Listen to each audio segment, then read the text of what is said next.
লক্ষ্যে পৌঁছানোর জন্য গতিবাহী ট্রেনের মতো হোক তোমার চলার গতি। ডিয়ার লার্নার্স, আজ আমরা খুবই সহজ এবং গুরুত্বপূর্ণ একটা টপিক আর্টিকেলস নিয়ে আলোচনা করব। তো চলো শুরু করি। ডিয়ার লার্নার্স, প্রথমেই জেনে নেওয়া প্রয়োজন আর্টিকেলস বলতে আমরা কি বুঝি। আর্টিকেল কথার অর্থ পদাশ্রিত নির্দেশক। আর্টিকেল বা পদাশ্রিত নির্দেশক এমন একটি ওয়ার্ড বা শব্দ যা কোনো নাউনের নির্দিষ্টতা বা অনির্দিষ্টতা নির্দেশ করার জন্য নাউন বা নাউন ফ্রেজের পূর্বে ব্যবহৃত হয়। আরও সহজে বলা যায় এন দিকে আর্টিকেল বলা হয়।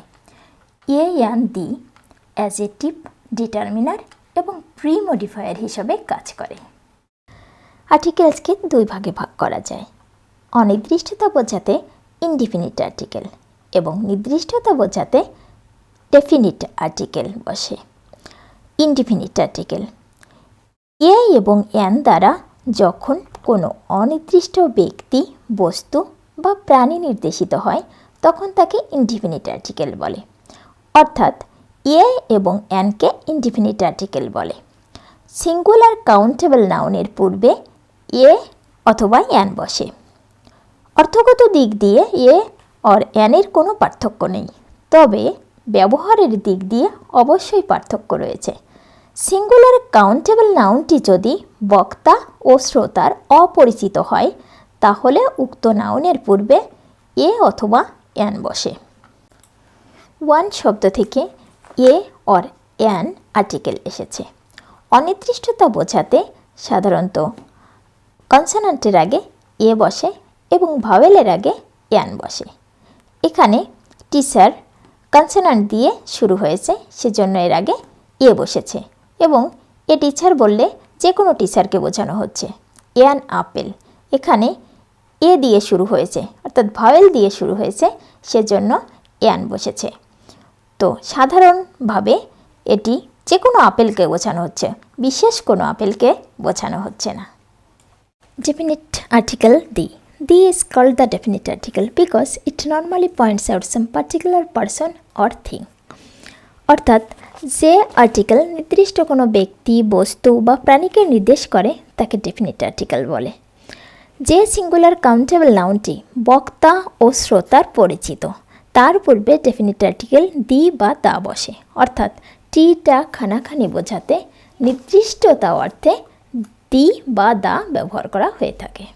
দিজ, দিজ, দ্যাট, দোজ এই চারটি ডিমনস্ট্রেটিভ প্রোনাউন্সের সংক্ষিপ্ত রূপ হলো দি বা দা। আমরা কখনো দা উচ্চারণ করে থাকি, কখনো দি। তো দেখো, যখন কোনো ওয়ার্ড কনসোনান্ট দিয়ে শুরু হয় তখন সেই ওয়ার্ডটির পূর্বে যে ডেফিনিট আর্টিকেলটি থাকে সেটির উচ্চারণ হয় দা। অর্থাৎ পেন্সিল, পি কনসোনান্ট দিয়ে শুরু হয়, এর পূর্বে যে আর্টিকেল রয়েছে তাকে আমরা দা বলছি। অর্থাৎ দা পেন্সিল বললে নির্দিষ্ট কোনো পেন্সিলকে বোঝানো হচ্ছে। The apple, A E I O U এই পাঁচটি ভাওয়েল দিয়ে যখন কোনো ওয়ার্ড শুরু হয় তার পূর্বের ডেফিনিট আর্টিকেলটিকে আমরা দি উচ্চারণ করি। অর্থাৎ দি আপেল, নির্দিষ্ট কোনো আপেলকে বোঝানো হচ্ছে। Dear learners, indefinite articles a or N এর কিছু এক্সাম্পল দেখো। I met with a doctor yesterday, আমি গতকাল একজন চিকিৎসকের সাথে দেখা করেছিলাম। এ ডক্টর, এই ডক্টরকে কিন্তু আমি চিনি না বা বিশেষ কোনো ডাক্তার নয়, ইনি অনির্দিষ্ট যে কোনো একজন ডাক্তার। সেহেতু এই কনসোনান্টের আগে এ আর্টিকেল ব্যবহার করা হয়েছে। I want to buy an apartment in any town, আমি যে কোনো শহরে অ্যাপার্টমেন্ট কিনতে চাই। এখানে বলে নেওয়া প্রয়োজন এ ই আই ও ইউ এই পাঁচটি ভাওয়েল দিয়ে যদি কোনো ওয়ার্ড শুরু হয় তাহলে এই ওয়ার্ডটির আগে যে আর্টিকেল ব্যবহার করা হয় সেটি অ্যান। অর্থাৎ এখানে অ্যাপার্টমেন্ট এ দিয়ে শুরু হয়েছে, সেহেতু এই ওয়ার্ডটির আগে অ্যান ব্যবহার করা হয়েছে। I know an honest man in the village, এটি একটি ব্যতিক্রমী রুল। এই অনেস্ট এইচ কনসোনান্ট দিয়ে শুরু হলেও এখানে কিন্তু কনসোনান্টের উচ্চারণ হচ্ছে না, এরপরে যে ও রয়েছে সেই ভাওয়েলের মতোই এই ওয়ার্ডটি উচ্চারণ করা হচ্ছে অনেস্ট, সেহেতু এখানে এই অনেস্টের আগে অ্যান ব্যবহার করতে হবে। তো পরবর্তীতে আমরা যে এক্সেপশনাল রুলস আছে সেগুলো নিয়ে পর্যায়ক্রমে আলোচনা করব।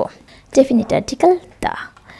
I want to meet with a doctor but the doctor is busy. আমি একজন ডাক্তারের সাথে দেখা করতে চাই, তবে ডাক্তারটি ব্যস্ত।